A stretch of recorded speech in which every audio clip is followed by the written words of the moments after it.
Okay, pinapatanong naman kay MM din to, no? How does she feel that she's donning the LaSalle jersey again, and what did she have to sacrifice to play in the V-League? Actually, parang first time ko ulit maglaro kasi for almost 3 years, hindi ako naglaro ng volleyball. So, medyo nandun yung kaba.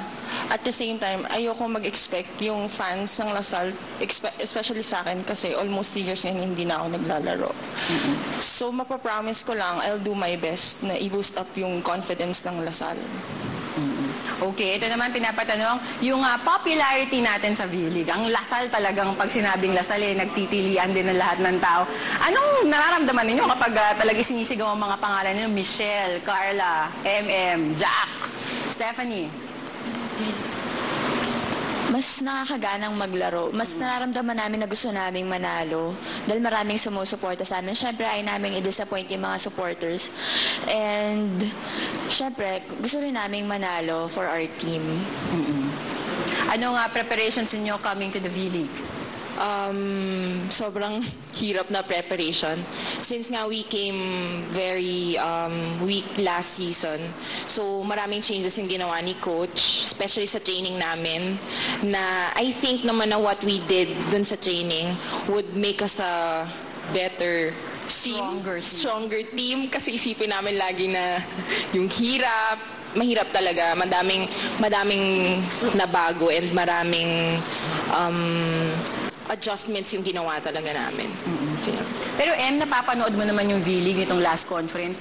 Anong nararamdaman mo na parang medyo mababa ata yung confidence? Kasi ganun yung sinasabi, parang mababa yung confidence, parang hindi masyadong makuha yung rhythm, yung momentum sa mga laro. Yes, napapanood ko sila. Pag weekends, pag wala akong work, pinapanood ko sila. But I guess hindi ko naman sila masisisig. As Carla said a while ago, fresh pa kasi yung team. So, siguro nagsa-start pa sila from scratch. Pero nakikita ko naman ngayon na nagbo-boost na yung nila. Yung confidence. Yung confidence nila. Okay, si Jan pinapatanong, Michelle, bakit ka daw umiyak nung playoff against Adamson? Naalala ba niya umiyak ka noon? Oo. Punas-punas ako ng luha ko. Kasi, sobrang crucial yung game na yun eh. Last slot, papasok ng semifinals. Kapag hindi kami nanalo, tanggal na talaga kami. So parang, what a relief. Parang ganun yung nararamdaman ko. Tsaka natutuwa ako dahil nanalo kami at pasok kami sa semis. Kasi nakakalungkot din, lalo na kung yung mga nanonood, madidisappoint mo, yung mga sumusuporta. Kahit nga ngayon eh. Kasi kahit na fourth lang kami, ang dami pa rin sa amin na na sumusuporta. Kaya sa susunod na nitong conference, promise talaga. Promise talaga. Gagalingan na namin talaga. Bawi talaga. Talaga yan Ito ang pinapasabi ni Dana Villa. To Michelle, please say hi daw. Good luck sa inyo at ingat palagi. Si Rachel Dakipa, aka LaSalle Fanatic from Davao City. Pakisabi, #1 fan ako ng LaSalle. Imagine Thank you sa inyo. Thank you sa inyong lahat. Steph, ikaw, ano nararamdaman mo kapag imagine hanggang Davao, nakakaabot yung mga pangalan ninyo dahil lang sa paglalaro ng volleyball? Ayun po, syempre, nakaka-flatter for our team kasi parang, ganun siya kasikat, umaabot sa Davao. And thank you sa mga Davaoeños and other fans ng V-League tsaka ng LaSalle na kahit hindi taga Manila, sinusuportahan pa din nila kami. Thank you.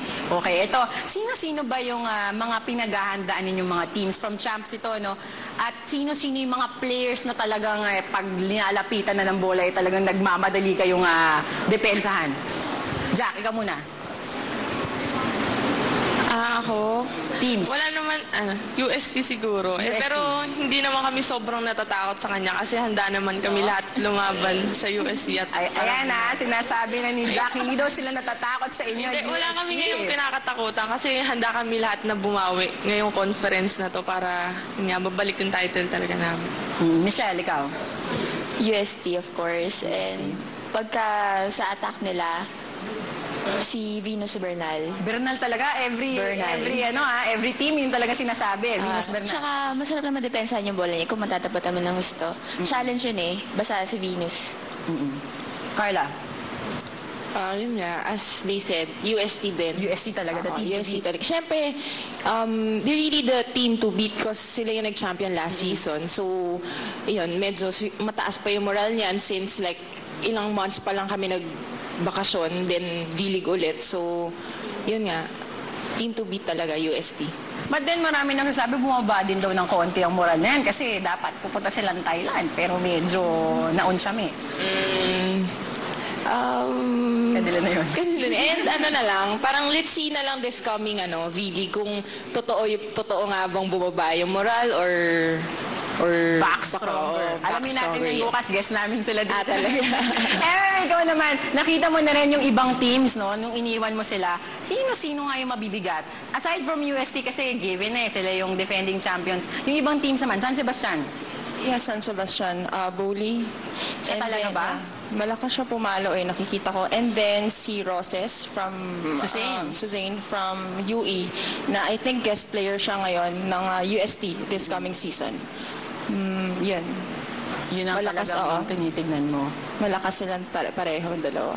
Pero speaking of guest players, kasi ang nangyari nga, if I'm not mistaken, semifinals, nagpalit kayo ng guest player. Yung ibang mga tao sinasabi parang unfair, nagpalit, unfair. Pero kayo, okay lang ba yun? I think okay lang naman since it's part of the rules din naman. We didn't parang wala naman kaming what do you call this nilabag or something na Violate. Violate yun. And siguro ganun lang talaga na we really have to change nga yung guest player namin. Yun. Bakit hindi tayo kumuha ng tayo guest player? Like si Arirat, bakit daw hindi daw kinuha ulit? Nahihirapan ba siya talaga mag-English? Kasi yun ang sinasabi ng iba Yung communication daw sa court, yun yung naging problema. Kaya din medyo masama ang inilaro ninyo last conference. Medyo, oo. And yun nga, kahit naman yung first time, yung si Poo din, medyo nahirapan din kami makipag-communicate sa kanya because they're having a hard time nga to speak in English. Although kahit kami, parang kinakausap namin siya. Minsan may mga words talaga na hindi nagkakasundo. Kaya good thing na din na parang si Poo hindi na masyado nag-adjust last season because yun nga, di ba, galing na siya dito. Yung isang conference. And Arira sa parang dito fresh from Thailand pa talaga. So, ayun. Gaano ba talaga kahirap kasama? Gaano kahirap mag-communicate on court? On court, lalo na sa play, nagkakaroon ng misunderstanding sa play. Pero hindi naman siya masyado mahirap turuan. Madali naman siyang makaget pag may tinuro, lalo na pagka silang dalawa na ni coach. Tapos kasi ako yung kasama niya before dun sa tinitirahan niya. So pag medyo hindi kami magkaintindihan, kukuha ng dictionary or pupunta siya dun sa isang bagay, tapos ipapakita niya. Kung ano yung gusto niya. Ganon. Kumbaga, sign language din, nakakatulong yun.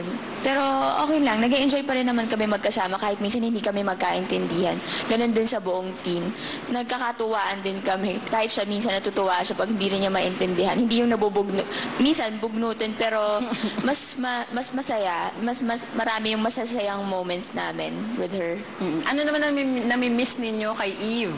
Stephanie, Jack. May nami-miss ba kayo kay Eve? Ako yung kasama niya sa condo So, okay. Syempre medyo nami-miss ko din siya kasama. So, Steph. Kasi pag si Eve, nagtitraining kami, tapos, like, kunyari, break or wala muna, usap-usap muna, parang, nami-miss ko yung kakulitan niya. Tsaka, though, nahirapan kami makipag-communicate sa kanya, pag kakulitan, madali siyang intindihin. Tapos, ayun, maingay siya. Makulit, maingay. Siyempre, mamimiss nila, lalong-lalo na ng mga viewers natin at mga fans si Eve, lalo nga yung kanyang medyo blonde hair.